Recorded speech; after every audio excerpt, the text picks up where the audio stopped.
You serious? Plenty of ways to kill some time out there. Right now, you're killing some time with us. I'm Marcus Bronzy. I'm Funk Butcher. I would like to call myself a broadcaster, presenter, and producer of TV stuff mainly, and radio type stuff. I wouldn't call myself a music producer. I realized very early on in my career, when I started saying the producer word, ladies looked at me differently, and it was a good kind of differently. Do you find when people find out you're involved in music, people cast a different eye on you? Yes. So political. Right, the reason I'm talking about this, Funk, is because Steve Lacy is a producer. Remember the band called The Internet? And he produced the beat for Kendrick Lamar's Pride from his latest record album, Damn. And I believe he almost put some strings in other parts of the album as well. Mm-hmm. He mainly uses Garageband on his phone to record and tweak his audio. Now, Garageband is a free app available if you've got an iPhone, if you've got an iMac. Mm-hmm. Wait, is the iMac one free? Billy, can you just double check before you die of coughing fit? Can you just check if the Mac version is free? But the iPhone one is free, I know it is. Yeah, Garageband comes with your Mac. So it's definitely a free program. Mm-hmm. Still free. So he can record, mix other things in, use plugins as well, and share a song using email, Facebook, YouTube, SoundCloud, AirDrop, whatever. So it's quite interesting that he uses GarageBand, which is free, and this piece of kit called the iRig, which basically turns your phone into like a recording device, but you can like plug in guitars and stuff. And an iRig, which is like a couple $100, 150 quid, and an iPhone and GarageBand, that's all he needs to produce. As somebody who produces, and I know you're a fan of technology, hence you being part of the How to Kill an Hour gang, what's the first thing that comes to mind when you now realise that people are putting content that is genuinely, because you always hear people say, oh, you can record an album or a movie on your iPhone, but people are genuinely recording stuff on their phone that is making it into world-class music or music that is very popular across the world. What do I personally think? Yeah. I think it's great. Yeah. I'm not one of from the school of protectionism and trying to keep this our thing, and you don't know music. Yeah. So I'm going to do the ad-libs of them while Funk talks about it. So have you even seen a record? Yeah. I'm of the belief that music should be all inclusive, and the way you do that is on some level you remove all price barriers whatsoever, and and we're kind of getting there. The fact that you've got these free apps and people finding workarounds. I mean, even before the free apps, people were doing naughty stuff anyway. We're finding cracked copies. What's a cracked copy? Like a pirate. What's a pirate? An illegal. What's an illegal? So people were finding illegal downloaded versions of their chosen software and whatnot. So there was always a point in time when things became digital that prospective producers weren't paying for their stuff anyway. The fact that things have kind of, the price points have got lower and lower and lower. I mean, even now, the price of Logic is considerably cheaper than what it used to be. I think Logic is under £200, about £150 or £170. And I think it used to be in like the £300, £400 mark when you used to have the USB key. I think that was Logic 7. But again, it's great because it's all inclusive. What you might find is that some people will feel threatened because, what's that? £200? Yeah. So you just Google the price, 200 quid, yeah. £200 for Logic Pro 10. What you find is that some people might feel threatened by the fact that new exciting blood is coming into an area which was previously been kind of sectioned off due to the expense of some of the hardware gear, some of the outboard gear, which is kind of like running into the thousands, hundreds of thousands. There's monitors, which are speakers, which some engineers use for reference, that cost in the region of 40 grand. Yeah. Speakers, people, which aren't used in clubs, they're used in studios. So the money in terms of some on the engineering side of music is ridiculous. So that's all right. If you get 400 speakers for that cost, I'm all right. It's 400 speakers in that set, yeah? So, I mean, I guess if you have... I take it there's not 400 speakers in that set, though. No. One? Yeah. For one? Yeah. Shit Yeah. me. Yeah. So what you're finding is that if you have spent 40 nicker on a speaker, singular, not plural, speaker, yeah, and then some little kid comes along, mixes down a great track in his bedroom, and it goes number one. Yeah, I can see where the resentment can build, but that's not that kid's fault, kind of thing. At the end of the day, your fault. Yeah. At the end of the day, there are some people making amazing slap up meals in 5-star Michelin restaurants, and there's other people that can get a good bit of grub down the chicken shop for £2.99. Yeah. So, wow, it's very interesting that you should say that, because, you know, I kind of know that you have that opinion on things, and you've always been someone who's like, you know what, technology is an amazing thing. It enables you to do so much more. Like like you said, the more tech there is, the less you need in a studio, which kind of means in some scenarios there's less space for distraction. Yeah. Do you know what I mean? I saw a brilliant clip online the other day. I retweeted it from who did I see it first? Strangely enough, from Melanie Blatt from All Saints. Shouts to Melanie. She follows me. Yeah. She retweeted this clip from one of my favourite artists of all time. He's just a legend, Mr. Rick James. And Mr. Rick James was being interviewed, I think, outside some award show, and he was asked a question of what he felt about the current state of sampling. And I guess prior to that, someone would have said that he would have been against it. It's kind of bastardizing his art form that he's taken so long to perfect and learn. He's a real musician, but he was all for it. And he's basically said that sampling, and which is kind of now led onto the digital age of music, is become as a direct result of funds being cut in schools where young children would have been introduced to instruments and would have learned. Now the resourcefulness has just been directed or redirected into different areas, kind of forcing the next generation of musicians to kind of use the computer to kind of generate sounds. Hence the kind of the growth of hip hop. That was a generation of people, yes, had a political message, but what they were doing is that they were using their mums and dads' old records kind of and just creating something out of nothing. Yeah. And I think that's what we're at now, where people have the software and maybe they want the strings and the synths and the yeah, I know Billy's dying, man. It was that cough to the sky that you're calling your God. So yeah.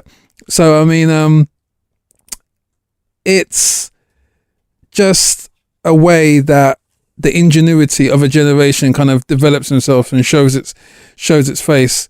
Yeah. And the interesting thing is, what's going to happen next after? What are people going to be making sounds with? What are we making music with after that? Plug your head into a computer. Yeah. Think the tune, and the tune just appears. Yeah. I'm not. Do you know what? I'm not even going to argue against you. Maybe 10 years ago, that would have sounded absolutely crazy and bordering on lunacy. But now we're kind of getting there. That is the cheapest option. If you can plug an auxiliary lead, just press record into your nostril, yeah. That's it. A USB in your left nostril and an auxiliary lead out as well to get the sound. So the USB will just pick up all the little production tweaks. Yeah. Why the hell not?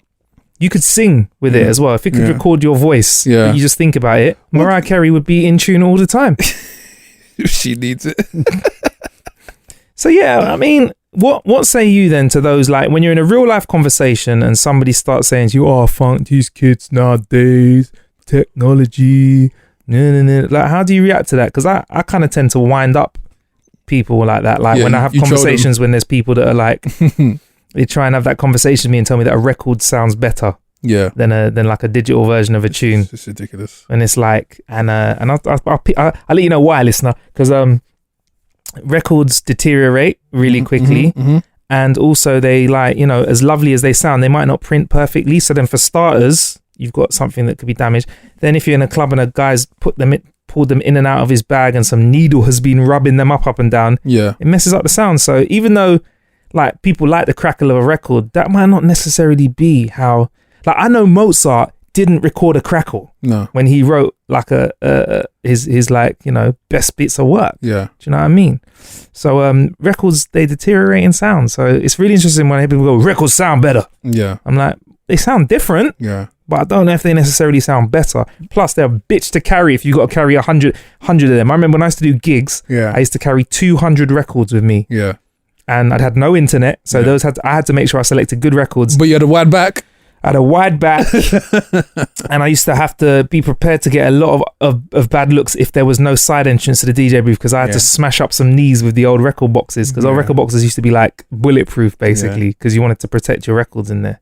Crazy. So what do you say when people go like to you, oh, funk, you know, kids nowadays, technology, I use old school analog things like a MPC. Yeah.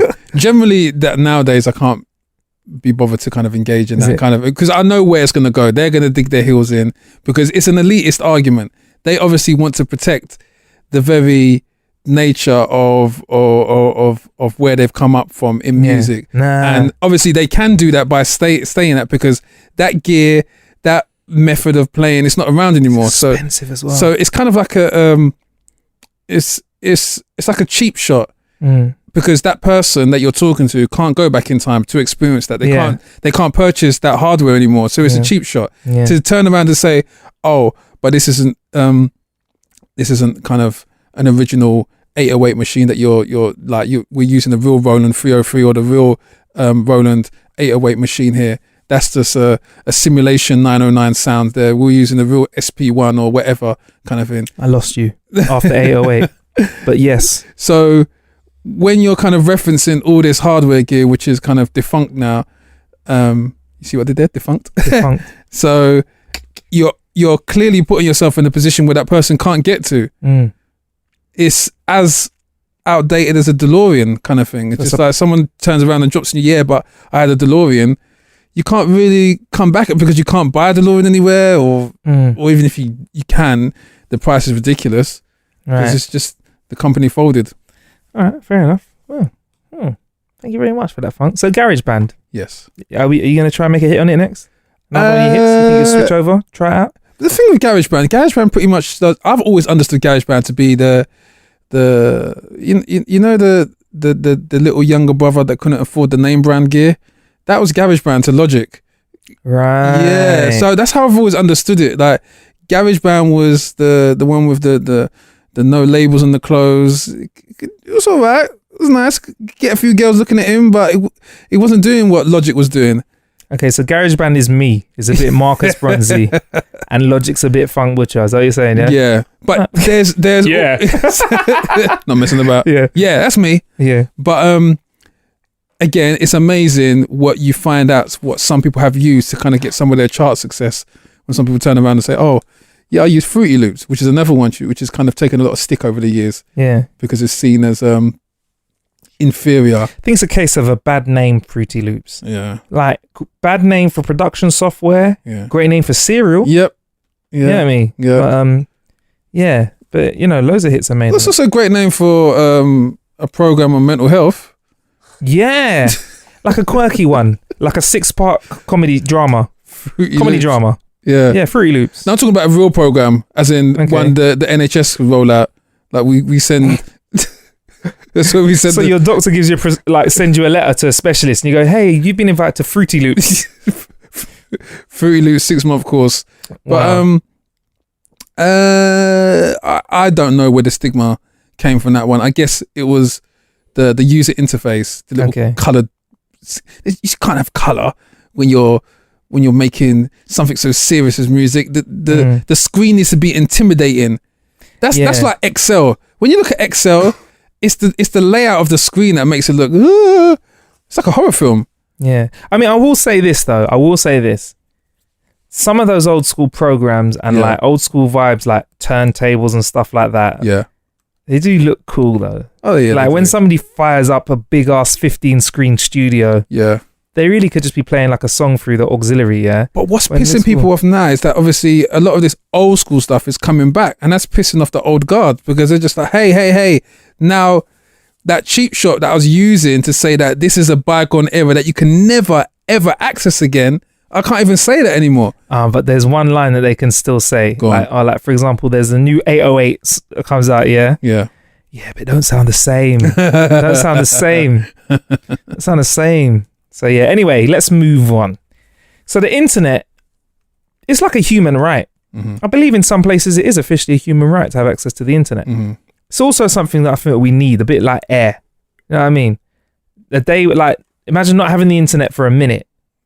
Be all right, I guess. Air, probably be dead. But an hour, you're struggling. I always find it weird when the government has a pledge where they say, we aim to roll out 4G across the whole of the country. I'm just like, don't you want to make sure everyone gets fed? Or people are going to food banks, but you're worried about everyone having 4G? Yeah, it's well, this is actually, you know what, you've kind of touched on quite an interesting subject there, Funk, because to help save lives in times of natural disasters, Facebook have designed a tether antenna, which is a small unmanned helicopter drone that hooks onto undamaged fiber and power lines when the cellular infrastructure is damaged, but the fiber lines in the area still work. So they can't get access because something's gone down, like a powerhouse, but the lines still work.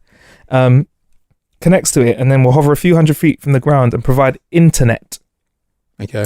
For like months at a time. So if your leg is trapped, you can take an Instagram picture and see how many likes you can get, just in case. Just in case. So when that building falls on you, you have enough internet just to get the last few likes in before you pass into the other world. Hashtag disaster. My goodness. So Facebook, one of the richest companies in the world, says when there's problems, they won't just... while others are delivering aid. Yeah. Like, you know, lentils, rice. Yeah. Water that's clean. Yeah. Clothing. They'll deliver internet. We'll give you data. I mean, internet's good to communicate with the world. I mean, I suppose you could let people know that you're safe. Yeah. It makes it easy. If there is internet, everyone could log into Facebook. Maybe say you had to run out of your house and leave all your possessions. You could log into Facebook and say to everyone, hey, I'm okay. Yeah. You could use it to distribute, like, you know, shots of people saying, look, have you seen this guy? Yeah. Stuff like that. Yeah. You don't look convinced at all. I'm looking at your face. You're thinking, yeah. So there are, I suppose there's an argument for internet in times of great disaster. Are you just trying to lay it down that maybe it shouldn't be the priority? Yeah, I mean, when I'm there pinned underneath like a 20-ton lorry and I need the insulin, I don't need the Wi-Fi password. How are you going to get hold of someone to give you that insulin if you ain't got internet? What? Oh, Billy with the haymaker. Yeah, I mean, like, what if emergency services could use... But I only need one person, Billy. I only need one person to save my life. I don't need internet. I really don't. I just need that person to come and... How are they going to get there without you calling them? They'll use the internet that's already there that found me in the first place. Don't send the drone, send yourself. I don't know. Would you want, so if there was an emergency, so say the nuke dropped on London and we weren't all fried in like the first few seconds, would you want internet or no? No. You wouldn't want to find out if anyone's all right, your family and that. Oh, so if it dropped on me. So say all of a sudden now, lights went out. Yeah.